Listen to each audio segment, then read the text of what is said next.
Hello, Hi, how are you? I'm doing well. How are you? Absolutely fantastic. Good. So you've released a book called The Walled Garden, and I got to tell you that I was so fascinated with this because Charlotte has such a garden that's behind this wall Oh, that people they don't. I mean, it's a beautiful rose garden that was created for a woman by her husband who was always at work. So he created this rose garden for her, and so oh, when I was reading your book, I'm going, my God, Lucy goes investigating her own garden. that's really true. What a beautiful way to say it. Yes, she does. For She you, does. you have like a sense of mystery, but you've also got so many different emotions that are involved. As the writer, what did you go through emotionally as you were putting these pages together? Oh gosh, that's such a good question. Um, yeah, a lot. It took the novel had a long journey to publication, and so there were a lot of life experiences that hit me along the way, like the death of my parents and things like that, Mm-hmm. and a couple of good friends who died much too soon, and just life and everything we've been through. And so, there were days when I thought, I don't know what's going to happen, but I need to just go right. And I think whatever's in your head, whatever you've got, whatever's in your day, in your life, in that moment, comes through somehow. So I think the answer to your question is, yeah, I went through all those emotions with Lucy. I think joy, despair. We've all had that moment where we think, I've screwed this up so bad. It's never going to come right again. that, So, yeah. that's so interesting that you bring that up because on iHeart today, I talk about you feel like you're blocked, and Mm, on this, it's like you can't just sit there and walk away from it because it's going to happen again and again and again. But when you're in those blocked moments, the best thing to do is to face the beast, just like you just did. Face the wall and open it up. Open up that wall and say, okay, obviously there's something here I'm supposed to learn. And you just said it. That's where your story is coming from. yes. Yes, that's really true. I've never forgotten one of the first, it took me a long time to take myself seriously as a writer. And one of the first writers' conferences I went to, Brett Lott was teaching the fiction writers part of it.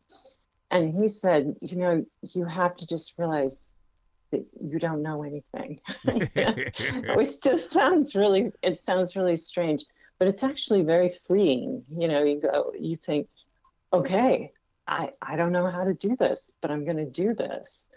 And somehow there's some energy, some magic, something that comes through there. Do you find yourself in a position of while you are writing, it's somebody else's voice speaking through you? Because it always reminds me of the movie Beautiful Mind with Russell Crowe. There were Oh, always yeah. people traveling with him. Gosh, that is such a great way to think about it. Yeah, I think that's the essence of being a fiction writer. There are always people traveling with you. Mm-hmm. And it's so fun to have them. I mean, most of the time, it can be a little haunted sometimes, I guess. But yeah, sometimes it is like a voice speaking through you. It's in the best moments, I guess. It's like a voice speaking through you, and you don't feel like you're working to make something happen. You feel like you're listening and trying to take it down. Those are the very best moments of all. So while you're listening, are you using a writing instrument or are you on the computer screen? I do a lot of writing longhand Mm-hmm. just because, yeah, I have like a stack. I just buy white legal pads and I just write down. It's not a journal. It's just some days it's what I think. Some days it's what I've read somewhere. Some days it's part of a scene that all of a sudden is there, but I know it doesn't come until later in the book. I always have a pen in my hand.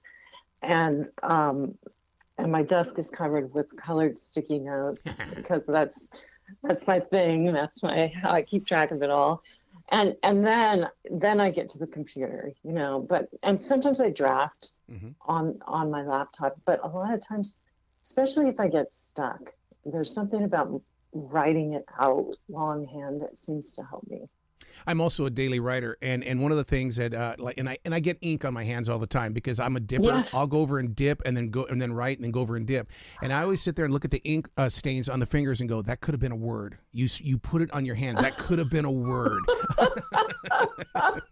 I love that you're writing with a fountain pen. I am. I am. Oh, I love it. There's just something about the flow of writing because I mean it's one of the things, and I'm Yes. sure you can relate with this, is that you know if you stop the flow, so does the creativity, and so you've got to be a Yeah. stream thinker and just let it flow through you. Yes, truly. Yeah.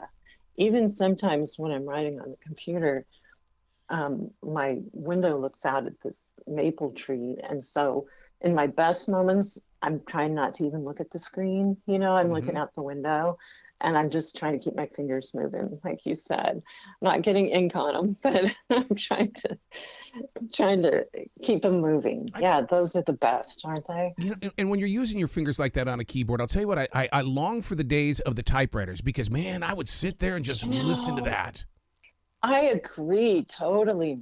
I grew up with typewriters.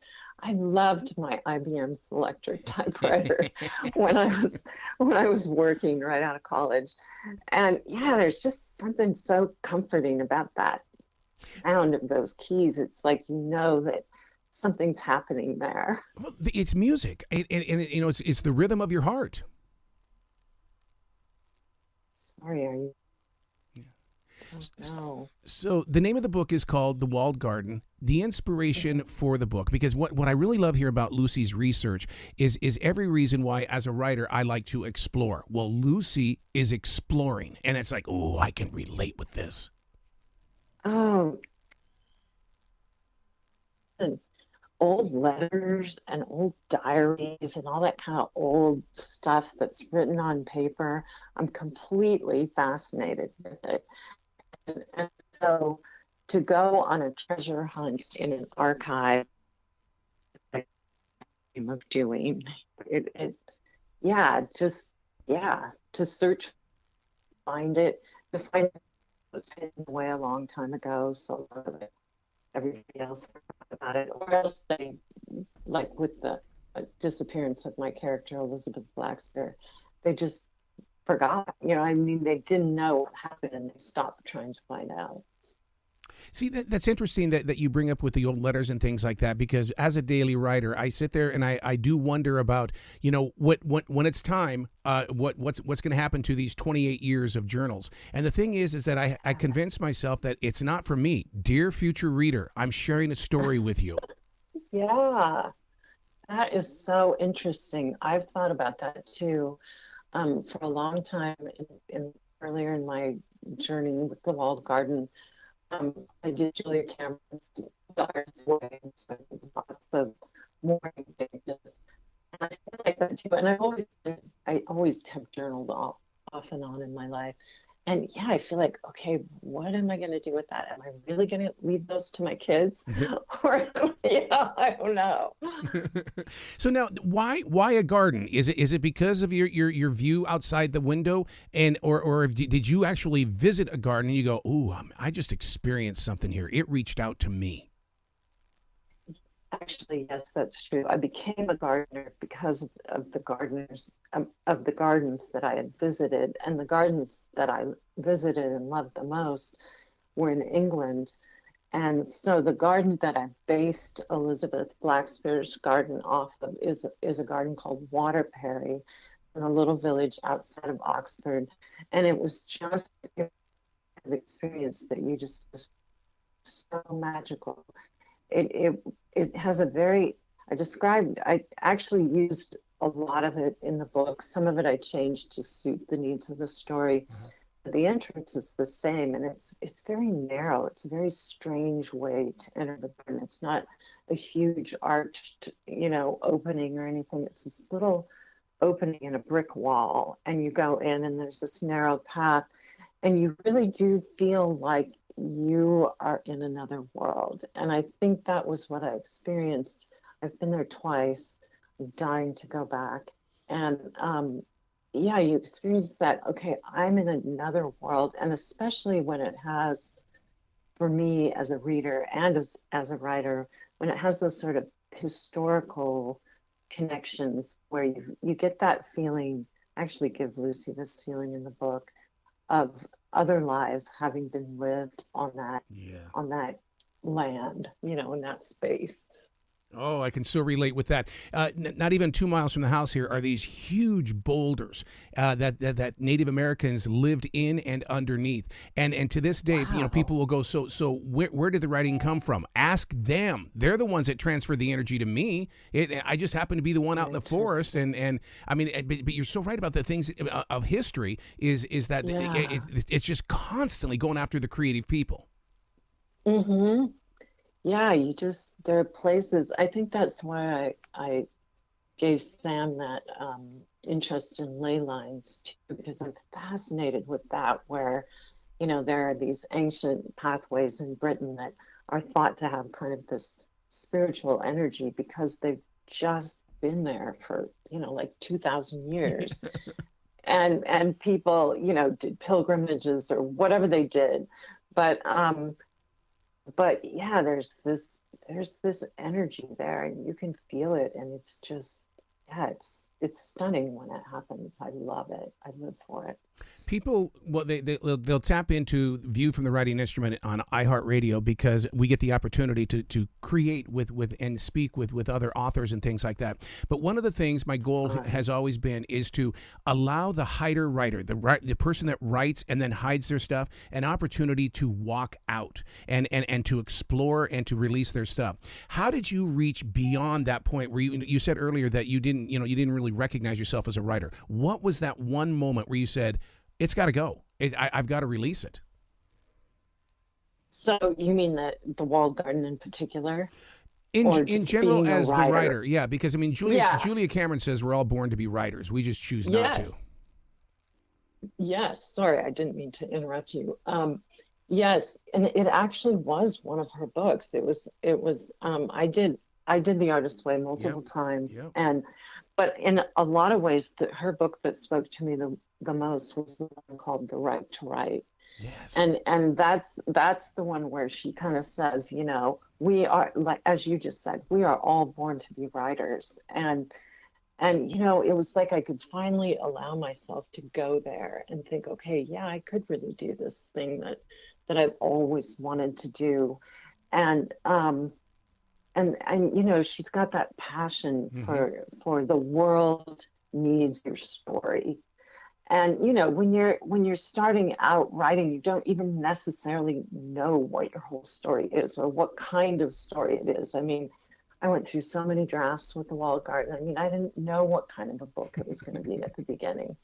And so to have her say, yes, the world needs your story, even if you don't totally know what your story is, you know, it helped. Yeah, it helped me make that commitment to finding it out and putting it out there. And I am a naturally kind of introverted, shy person, like a lot of writers are, I think. And so there was some internal struggle there, yeah, for sure. But gosh, it's fun when you finally let yourself do the thing that you love. Is it really introvert, or are you just a silent watcher because you're studying life and you sit there and you can observe things and your mind just grabs a hold of it until you find that page? That I love that, Arrow, a silent watcher. I think, yeah, I think that's what I've been, because I'm always, I just wrote a blog post about how I've always used books to help me figure out the world. And, I was always reading because there was so much that I wanted to know. And besides, I love a good story. I'm just addicted to it. And so it did make me a silent watcher a lot, because I looked around and I listened to people, and I tried to figure out where they were coming from and why they were different from me, and all those questions that we're all trying to answer all the time. And yeah, you're right. I like that definition. It's more of being like a silent watcher. See, there's every reason why listeners need to find you. Where can they go to give you lots of love, support you, and really become a member of your team? Oh, thank you so much, Errol. I have a website. It's my name, so it's Robin, Robin, F as in Frank, Maass, MAASS.com. And I'm also on Instagram and Twitter at Robin F. Maass. Excellent. You got to come back to this show anytime in the future because I know that writer in you is going to be doing more books. Thank you, Arrow. Yes, I've begun one. I'm about a quarter of the way in, and Nice. yeah, I can't stop. I can't stop. Forget it. You're never going to stop. That's what I love about creativity. The moment you stop is the moment you're going to pick up another pen. Yep, I think you're right. I think you're absolutely right. Thank you so much for the invitation. You be brilliant today, okay? Thank you so much for me.